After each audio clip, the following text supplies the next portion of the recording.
Hey everyone, I'm working to hit 1,000 subscribers and I need your help to get there. If you enjoy this content, please hit that subscribe button right now.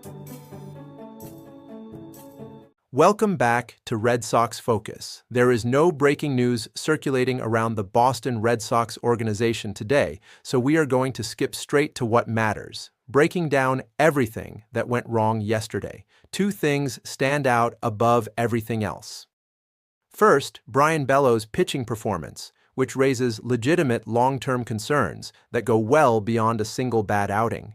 And second, the lineup Alex Cora submitted against one of the best pitchers in baseball, which was frankly indefensible given the circumstances and the talent available on this roster. Before getting into the specifics, it is worth stepping back and asking a broader question that yesterday's performance brought into sharper focus. Are you worried about Bryan Bello? Not just about this outing in isolation, but about what he represents as a pitcher at this stage of his career and what the realistic ceiling looks like going forward. He has been part of this organization for several years now, signed an extension, and there were stretches last season where the stuff and the results aligned, and you could genuinely envision him developing into a reliable number 2 starter on a competitive roster. But the consistency has never fully arrived, and now at nearly 27 years old, the grace period that comes with being a young pitcher still figuring things out has effectively expired. Drop W in the comments if you are worried about Bello going forward, C if you are still calm. Now, let us talk about what actually unfolded on the mound, and reporter Gordo. If you are not already following him at Boss Sports Gordo on social media, he is one of the sharper Red Sox follows out there, had a thorough statistical breakdown of the performance. The final line reads, 4 innings pitched, 5 hits, 4 earned runs, 3 walks, and 4 strikeouts. Alex Cora pulled him at just 84 pitches and never sent him back out to begin the 5th. Giovanni Moran was called in to bridge the gap from there, and Bello's afternoon was over before it ever really got started. To be fair, there were genuine moments of quality within that outing. Bello retired 8 consecutive batters at one point and generated 10 swings and misses, which tells you the raw stuff was present and opponents were not simply teeing off on him throughout the afternoon.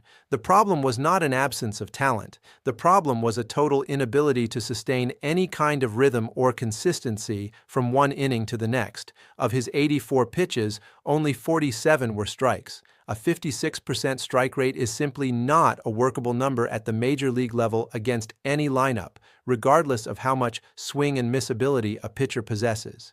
His ERA on the season now sits at 6.75, and that number reflects a pattern rather than an anomaly. The first inning alone consumed 35 pitches.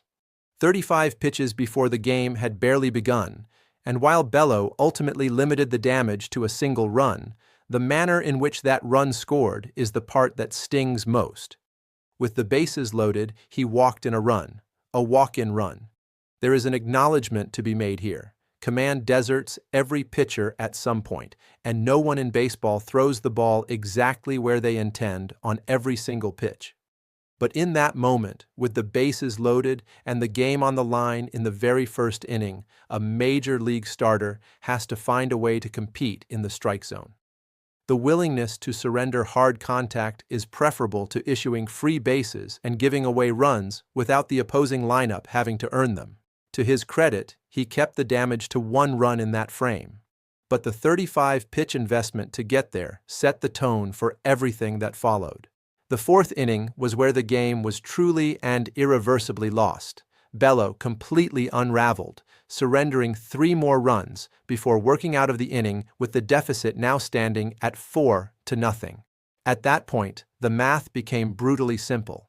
The Red Sox were facing Tarik Skubal, the reigning back-to-back American League Cy Young Award winner and an early favorite to claim the award again this season. Trailing by 4 runs against that caliber of pitcher is not a hole this lineup climbs out of. Not right now, not with the offensive numbers this team is currently posting.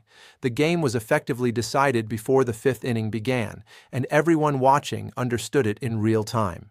What makes the Bello situation particularly frustrating is the contrast it creates with a comparable situation elsewhere in the rotation. Ranger Suárez also came into this season dealing with ramp-up concerns following his participation in the World Baseball Classic, and both pitchers needed additional time to find their footing.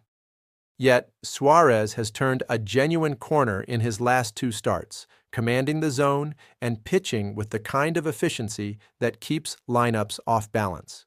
The parallel circumstances make the divergence in results harder to explain away as a simple timing issue, and it raises the uncomfortable question of whether what we are seeing from Bello is a temporary rough patch or a more persistent ceiling that the organization may need to reckon with sooner rather than later. The hope is that he bounces back in his next start and gives everyone a reason to exhale. That outcome is not impossible. He has demonstrated enough in flashes to keep that door open. But if the next start produces another laborious first inning, another meltdown in the middle frames, and another ERA climbing further into uncomfortable territory, the conversation about his long-term role in this rotation is going to demand a serious answer. Now let us get to the part of yesterday that generated the most frustration, and that is the lineup Alex Cora submitted against Tarik Skubal. The predictable response from certain corners of the fan base is already being typed out. Skubal is a left-handed pitcher, Cora values platoon matchups, and the numbers support the strategy in certain situations. All of that is understood. None of it explains or excuses what was put on the field yesterday. Masataka Yoshida is the hottest hitter on this roster right now. His most recent plate appearance before yesterday was a pinch-hit walk-off. The one opportunity he had been given in the preceding several days, he delivered in the highest leverage moment available. And the managerial response to that performance was to keep him on the bench while sending out a lineup that featured Caleb Durbin hitting below .35 on the season and Emmanuel Valdez hitting below .200. Read that again. The hottest bat on the team delivered a walk-off hit in his only recent opportunity, and he watched yesterday's game from the dugout while hitters who are struggling to justify their own roster spots occupied starting lineup positions against one of the best pitchers in baseball. The counter-argument is the left-handed matchup, and it will be made loudly. But here is the distinction that matters. The platoon advantage is a real and meaningful consideration for certain hitters on this roster. There are players in this lineup who genuinely struggle against left-handed pitching, and for those players, the matchup logic carries legitimate weight. Masataka Yoshida is not one of those players. Yoshida is a hitter in the truest sense of the word, his bat-to-ball skills, his plate discipline, his ability to make consistent hard contact. None of those qualities are dependent on which side of the rubber the pitcher is standing on. Applying the same blanket platoon logic to Yoshida that you might apply to a strict platoon player fundamentally misreads what kind of hitter he is and what he brings to this offense. The solution was not complicated and did not require a roster move or a call to the front office. If Cora was committed to keeping Trevor Story at shortstop, and there are reasonable arguments for that, then Story should be playing shortstop, not occupying the designated hitter spot. The DH role belongs to Yoshida.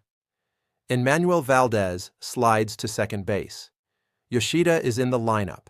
An automatic out is removed. The bottom third of the order is no longer a guaranteed dead zone. That is a lineup card decision, nothing more, and it reflects the actual talent available on this roster far more accurately than what was submitted yesterday, and the talent available needs every advantage it can get because this offense has been genuinely painful to watch. Yesterday's game produced 12 strikeouts, 5 hits, 2 walks, and a 0-for-6 line with runners in scoring position. 3 hitters in the starting lineup were batting below .200 on the season. Willson Contreras struck out 3 times. Trevor Story went hitless with 3 strikeouts of his own. Isiah Kiner-Falefa was also held without a hit on the day. The Red Sox did not record their first hit of the game until deep into the 5th inning. The team's collective batting average now sits at .212, and the pattern of offensive futility has become so consistent that it no longer surprises anyone paying close attention. Yes, Skubal is an elite pitcher. Yes, Facing a back-to-back Cy Young Award winner presents a different kind of challenge than most opposing starters will over the course of a season. Those are real and valid contextual factors. They are not, however, sufficient explanation for a lineup that entered the game looking as though it had already accepted defeat before the first pitch was thrown. When Detroit jumped out to a 4-0 lead, the reaction across Red Sox social media was not rallying belief in a comeback. It was immediate collective resignation. Fans who watched this team every single day looked at the deficit, looked at the lineup, looked at Skubal still cruising through innings, and reached the same conclusion almost simultaneously. This game is over. When your own fan base cannot summon the belief that a 4-run deficit is surmountable, that is not simply a morale problem. It is a structural problem, and it has been on display game after game through the early portion of this season. The Red Sox cannot string together more than 2 consecutive wins. They cannot produce complete performances where the pitching, the offense, and the defense all contribute meaningfully on the same night. When the rotation pitches well, the offense goes quiet. When the offense finally produces, the pitching falters or the defense makes costly errors at inopportune moments. Consistency across all 3 phases of the game is the baseline requirement for playoff-caliber baseball, and this team is nowhere near meeting that standard right now. John Henry was in attendance for back-to-back games, visible in the stands, engaging with fans, and present in the ownership box. The people responsible for constructing this roster watched this product up close and in person. Whether that proximity to the results produces any meaningful response at the organizational level remains to be seen, but accountability has to exist somewhere in that chain. The product being put on the field is not good enough, and the people making the decisions that shape that product were sitting in the building watching it unfold. The series still has life with 2 games remaining, and the current contest deadlocked at 1 game apiece. Garrett Crochet is scheduled to take the mound, which gives this team a legitimate chance to win and take the series. Framber Valdez will start for Detroit and will present his own challenges. But if Crochet can provide length and keep the deficit manageable early, this offense has shown it is capable of producing runs in bunches on the right night.